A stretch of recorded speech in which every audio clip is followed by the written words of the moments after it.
V4 ನ್ಯೂಸ್ಗೆ ಸ್ವಾಗತ ಹೇಳ್ತಾ ಇದ್ದೇನೆ. ಕತೆ ಕಾರಣ. ಸ್ನಾನ ಮಾಡುವುದು ಮನುಷ್ಯರಾದವರು, ಮನುಷ್ಯರಷ್ಟೇ ಅಲ್ಲ, ಹಲವು ಪ್ರಾಣಿಗಳು ಪಕ್ಷಿಗಳು ಕೂಡ ಸ್ನಾನ ಮಾಡ್ತವೆ. ಕಾಗೆಗಳು, ಮೈನಾಗಳು ನೀರಿರುವಲ್ಲಿ ಮೀಯುವುದನ್ನು ನೀವು ನೋಡಿರ್ಬೋದು. ಅದೇ ರೀತಿ ಪ್ರಾಣಿಗಳು ಈಜಾಟದಲ್ಲಿ ಮತ್ತು ಸ್ನಾನದಲ್ಲಿ ತೊಡಗಿರುವುದನ್ನು ನೋಡಬಹುದು. ಕನ್ನಡದ ರೋಗ ಗೊತ್ತೇ ಇದೆ. ನಮ್ಮ ಶಬ್ದಕ್ಕಿಂತ ಅನ್ಯ ಶಬ್ದ ಬಳಕೆ ಇವರ ಒಂದು ರೋಗ, ದೊಡ್ಡ ರೋಗ. ಅದರಲ್ಲಿ ಸ್ನಾನ ಕೂಡ ಒಂದು. ಸ್ನಾನ ಕೂಡ ಕನ್ನಡದ ಶಬ್ದ ಏನಲ್ಲ. ನಮ್ಮಲ್ಲೇ ಜಳಕ ಇದೆ, ಮೀಯೋದಿದೆ, ಕುಳಿಕೋದಿದೆ. ಏನಿದ್ರೂ ಕೂಡ ನಮ್ಮವರಿಗೆ ಬೇರೆದು ಶಬ್ದ ಅಂದರೆ ಮಾತ್ರ ಇವರಿಗೆ ಅರ್ಥ ಆಗೋದು. ನಮ್ಮ ಶಬ್ದಗಳು ಅರ್ಥ ಆಗೋದು. ಈ ಸ್ನಾನದ ವಿಷಯ ಈಗ ಯಾಕಪ್ಪ ಅಂತ ಹೇಳಿದರೆ, ತಿರುಮಕೂಡಲು ಟಿ ನರಸೀಪುರದಲ್ಲಿ ಇವಾಗ ಮೈಸೂರು ಜಿಲ್ಲೆಯ ಕುಂಭಮೇಳ 6 ವರ್ಷಕ್ಕೊಮ್ಮೆ ನಡೀತದಂಥ 13ನೇ ಕುಂಭಮೇಳ ಆರಂಭವಾಗಿದೆ. ಸಾಕಷ್ಟು ಜನ ಸ್ನಾನ ಮಾಡಿದ್ದಾರೆ. ಇನ್ನೊಂದು ಇದೆ ನಮ್ಮಲ್ಲಿ, ನದಿ ಎರಡೇ ಸೇರಿದರೂ 3 ಅಂತ ಹೇಳೋದು.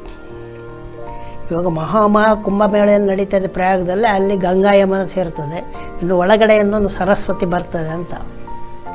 ಇವಾಗ ತಿರುಮಕೂಡಲಲ್ಲೂ ಅಷ್ಟೇ, ಅಲ್ಲಿ ಕಾವೇರಿ ಮತ್ತು ಕಪಿಲಾ ನದಿಗಳು ಸೇರ್ತವೆ. ಇವ್ರದ್ದು ಇನ್ನೊಂದು ಸ್ಫಟಿಕ ನದಿ ಒಳಗಡೆಯಿಂದ ಬರ್ತದಂತೆ. ಈ 2 ನದಿಗಳಷ್ಟೇ ಅಲ್ಲ, ಶ್ರೀರಂಗಪಟ್ಟಣದಲ್ಲಿ ಒಂದೇ ನದಿ 2 ಕವಲಾಗಿ ಶ್ರೀರಂಗಪಟ್ಟಣವನ್ನು ದ್ವೀಪ ಮಾಡಿಬಿಟ್ಟು ಅಲ್ಲಿ ಬಂದು ಸೇರ್ತದೆ. ಅದಕ್ಕೂ ಕೂಡ ತ್ರಿವೇಣಿ ಸಂಗಮ ಅಂತಾರೆ. ಅದಕ್ಕೂ ಕನ್ನಡ ಇಲ್ಲ, ತ್ರಿವೇಣಿ ಆಗಬೇಕು. ತ್ರಿವೇಣಿ ಅಂತೇಳಿದ್ರೆ ಏನು, 3 ಜಡೆಗಳು ಅಂತ ನದಿಗಳನ್ನು ಜಡೆ ಮಾಡಿ ಹಾಕಿದ್ದಾರೆ.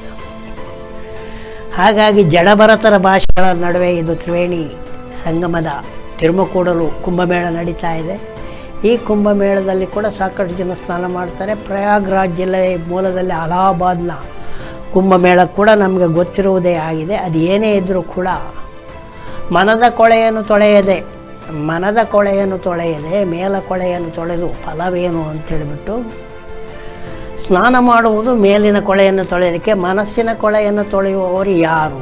ಅದು ಇವತ್ತಿನ ದೊಡ್ಡ ಸಮಸ್ಯೆ ಮತ್ತು ಪ್ರಶ್ನೆ. ಆಮೇಲೆ ಸಾಮೂಹಿಕ ಸ್ನಾನ ಅನ್ನುವಂಥದ್ದು ಮುಖ್ಯವಾಗಿ ನಮಗೆ ರೋಮನ್ ಸಂಸ್ಕೃತಿಯಲ್ಲಿ ಹಾಗೂ ಸಿಂಧೂ ನಾಗರಿಕತೆಯಲ್ಲಿ ಸಾಮೂಹಿಕ ಸ್ನಾನಘಟ್ಟಗಳು ಕಂಡುಬರ್ತವೆ. ಸಾಮೂಹಿಕ ಸ್ನಾನಘಟ್ಟಗಳಲ್ಲಿ ಒಟ್ಟಾಗಿ ಸ್ನಾನ ಮಾಡುವಂಥದ್ದು ಸಾಕಷ್ಟು ಜನ ಸೇರಿ ಸಿಂಧೂ ನದಿ ನಾಗರಿಕತೆಗಳಲ್ಲಿ ಕೂಡ ಸ್ನಾನಘಟ್ಟಗಳು ಕಂಡುಬಂದಿವೆ. ಅದೇ ರೀತಿ ರೋಮನ್ ಸಂಸ್ಕೃತಿಯಲ್ಲಿ ಕೂಡ ಸಾಮೂಹಿಕ ಸ್ನಾನಘಟ್ಟಗಳು ಇದ್ದು, ಮೀಯುವ ಮನೆಗಳು ಇದ್ದು, ಜಳಕದ ಸ್ಥಳಗಳು ಇದ್ದು. ಅದೇ ರೀತಿ ಕುಂಭಮೇಳ ಅಷ್ಟೇ, ಎಲ್ಲರೂ ಸೇರ್ಕೊಂಡು ಒಟ್ಟಿಗೆ ಸ್ನಾನ ಮಾಡುವಂಥದ್ದು, ಒಟ್ಟಿಗೆ ಮುಳುಗುವಂಥದ್ದು, ಒಟ್ಟಿಗೆ ಮೀಯುವಂಥದ್ದು, ಒಟ್ಟಿಗೆ ಜಳಕ ಮಾಡುವಂಥದ್ದು ಅಂಥ ಒಂದು ಹಬ್ಬ ಕೂಡ, ಒಂದು ಮೇಳ ಕೂಡ ನಡೀತದೆ. ಅದೊಂದು ಜಾತ್ರೆಯಾಗಿ ಪರಿಣಮಿಸ್ತದೆ. ಈ ಜಾತ್ರೆ ಅಂದರೆ ವ್ಯಾಪಾರ. ನೀವು ಜಾತ್ರೆಯನ್ನು ಎಷ್ಟು ಪವಿತ್ರ ಅಂದರೂ ಕೂಡ ಅಲ್ಲಿ ಎಲ್ಲ ಬಗೆಯ ವ್ಯಾಪಾರಗಳು ನಡೀತವೆ. ಒಳ್ಳೆಯ ವ್ಯಾಪಾರ, ಕೆಟ್ಟ ವ್ಯಾಪಾರ ಎಲ್ಲ ನಡೀತದೆ. ಅದು ಕುಂಭಮೇಳದಲ್ಲೂ ಕೂಡ ನಡೀತದೆ. ಅದು ಗೊತ್ತಿರುವಂಥ ವಿಷಯಗಳೇ ಆಗಿದೆ. ಇನ್ನು ಇವಾಗ ಬೆಂಗಳೂರಿನಲ್ಲಿ ನಡೀತಾ ಇದೆ ಹೂಡಿಕೆ ಸಮಾವೇಶ. ಈ ಹೂಡಿಕೆ ಎನ್ನುವಂಥದ್ದು ಭಾಳ ಹಿಂದಿನ ಕಾಲದಿಂದ ಇದ್ದಂಥ ಒಂದು ಪದ್ಧತಿ. ಹೂಡಿಕೆ ಅಂತೇಳಿದರೆ ಹಣವನ್ನು ಹೂಡುವ ಮೂಲಕ ಯಾವುದಾದ್ರೂ ಉದ್ಯಮವನ್ನು ಆರಂಭಿಸುವಂಥದ್ದು ಅಥವಾ ಯಾವುದೋ ಒಂದು ವೃತ್ತಿಯನ್ನು ಆರಂಭಿಸುವಂಥಕ್ಕೆ ಹೂಡಿಕೆ ಬೇಕಾಗ್ತದೆ. ಈಗ ಎಲ್ಲ ಅಂತಾರಾಷ್ಟ್ರೀಯ ಕಾಲವಾಗೋದಿಲ್ಲ, ಜಗತ್ತೆಲ್ಲ ಅಂಗೈಯೊಳಗೆ ಬಂದಿರುವುದರಿಂದ ಜಾಗತಿಕ ಹೂಡಿಕೆಗಳು ಇತ್ತೀಚಿನ ವರ್ಷಗಳಲ್ಲಿ ಹೆಚ್ಚಾಗಿವೆ. ಭಾಳ ಹಿಂದೆ ಬ್ರಿಟಿಷರು ಬಂದು, ಪೋರ್ಚುಗೀಸರು ಬಂದು ಭಾರತದಲ್ಲಿ, ಡಚ್ಚರು ಬಂದು ಭಾರತದಲ್ಲಿ ಉದ್ಯಮಗಳನ್ನು ಆರಂಭಿಸಿದ್ದಿದೆ. ಆದರೆ ಇತ್ತೀಚಿನ ವರ್ಷಗಳಲ್ಲಿ ಎಲ್ಲ ದೇಶಗಳವರ ಹೂಡಿಕೆ ನಡೀತಾ ಇದೆ. ಅಂಥ ಹೂಡಿಕೆಗಳಲ್ಲಿ ಭಾರತದ ಹೂಡಿಕೆ ಕೂಡ ಇತ್ತೀಚೆಗೆ ಅಂತಾರಾಷ್ಟ್ರೀಯ ಹೂಡಿಕೆಯನ್ನು ನಡೆದಾಗ ಕರ್ನಾಟಕ ಅದರಲ್ಲಿ ಭಾಗವಹಿಸಿಲ್ಲ. ಆಗ ನಮ್ಮ ಭಾರಿ ಕೈಗಾರಿಕೆ ಮಂತ್ರಿಯಾಗಿದ್ದರು MB ಪಾಟೀಲ್ ಅವರು ಒಂದು ಮಾತು ಹೇಳಿದರು, ನಾವು ಅಲ್ಲೂ ಹೋದರೂ ಅಷ್ಟೇ, ಅವ್ರು ಇಲ್ಲಿ ಬಂದರೂ ಅಷ್ಟೇ, ಇಲ್ಲೇ ನಾವು ಮಾಡ್ತೀವಿ, ಅಲ್ಲಿ ಹೋದರೂ ಅದನ್ನೇ ಮಾತಾಡ್ತೀವಿ, ಇಲ್ಲಿ ಬಂದರೂ ಅದನ್ನೇ ಮಾತಾಡ್ತೀವಿ, ಹೊಸ ಹೂಡಿಕೆದಾರರೇನು ಸಿಗೋದಿಲ್ಲ, ಇಲ್ಲೇ ಮಾಡ್ತೀವಿ. ಅದರಂತೆ ಇವತ್ತು ಹೂಡಿಕೆದಾರರ ಸಮಾವೇಶ ಬೆಂಗಳೂರಿನಲ್ಲಿ ನಡೀತಾ ಇದೆ. ಹೂಡಿಕೆದಾರರ ಮೂಲಕ ಈವಾಗಲೇ ಸುಮಾರು 70 ಲಕ್ಷ ಕೋಟಿ ರೂಪಾಯಿ ಕರ್ನಾಟಕದಲ್ಲಿ ಹೂಡಿಕೆ ಮಾಡಲು 100ಕ್ಕೂ ಹೆಚ್ಚು ಸಂಸ್ಥೆಗಳು ಮುಂದೆ ಬಂದಿರುವುದು ವರದಿಯಾಗಿದೆ. ಆದರೆ ಅದನ್ನು ಇವಾಗ 70 ಲಕ್ಷ ಕೋಟಿ ರೂಪಾಯಿಗಳ ಬದಲು ಅದನ್ನು 10 ಲಕ್ಷ ಕೋಟಿ ರೂಪಾಯಿಗಳಿಗೆ ಹೆಚ್ಚಿಸುವ ಪ್ರಯತ್ನವನ್ನು ಕರ್ನಾಟಕ ಸರ್ಕಾರ ಮಾಡಿ ಈ ಹೂಡಿಕೆ ಸಮಾವೇಶದಲ್ಲಿ ಮಾಡಲಿಕ್ಕಿದೆ. ಅದಾಗುತ್ತಾ ಇಲ್ಲವೋ 70 ಲಕ್ಷ ಕೋಟಿಯ ಹೂಡಿಕೆ ಅಂತೂ ನಿಶ್ಚಿತವಾಗಿದೆ. ಅದರಲ್ಲೂ ಅತಿ ಹಿಂದುಳಿದ ಜಿಲ್ಲೆ ಅಥವಾ ಹಿಂದುಳಿದ ಜಿಲ್ಲೆ ಅತಿ ಹಿಂದುಳಿದ ಮತ್ತು ಹಿಂದುಳಿದ ಜಿಲ್ಲೆಗಳಲ್ಲಿ ಹೂಡಿಕೆ ಮಾಡುವವರಿಗೆ ಸರ್ಕಾರ ವಿಶೇಷವಾದ ಸವಲತ್ತುಗಳನ್ನು ಒದಗಿಸಿಕೊಡಲಿದೆ. ಆ ಮೂಲಕ ಹೂಡಿಕೆದಾರರನ್ನು ಸೆಳೆಯುವಂಥದ್ದು. ಭಾರತದ ಅವಸ್ಥೆ ಇತ್ತೀಚೆಗೆ ಕರ್ನಾಟಕದಲ್ಲಿ ಕೂಡ ಕೆಲವು ಹೂಡಿಕೆಗಳು ವಾಪಸ್ ಹೋಗಿತ್ತು. ಅತಿ ಮುಖ್ಯವಾಗಿ ಭಾರತದಲ್ಲಿ ಕಳೆದ 3 ವರ್ಷಗಳಿಂದ ವಿದೇಶಿ ಹೂಡಿಕೆದಾರರು ತಾವು ಹೂಡಿದ ಬಂಡವಾಳವನ್ನು ವಾಪಸ್ಸು ತೆಗೆದುಕೊಂಡು ಹೋಗಿದ್ದಾರೆ. ಆದರೂ ಕೂಡ ಹೂಡಿಕೆ ಮೇಳಗಳು ನಡೀತಾ ಇರ್ತವೆ, ಹೂಡಿಕೆಗಳು ಆಗ್ತಾ ಇರ್ತವೆ.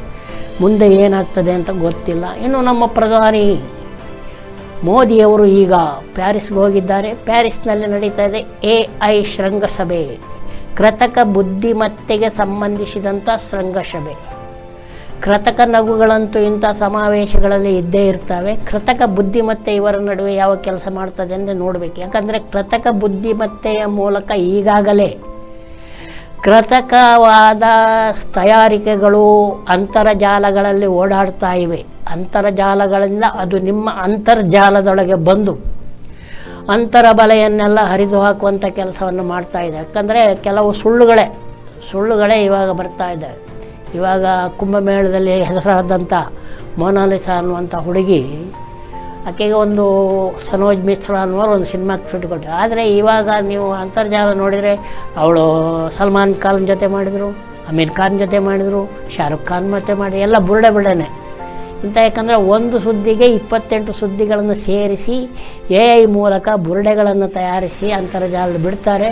ಇಂಥವುಗಳ ವಿರುದ್ಧ ಸಾಕಷ್ಟು ಎಚ್ಚರಿಕೆಗಳನ್ನು ಸರ್ಕಾರ ವಹಿಸಬೇಕಾಗ್ತದೆ.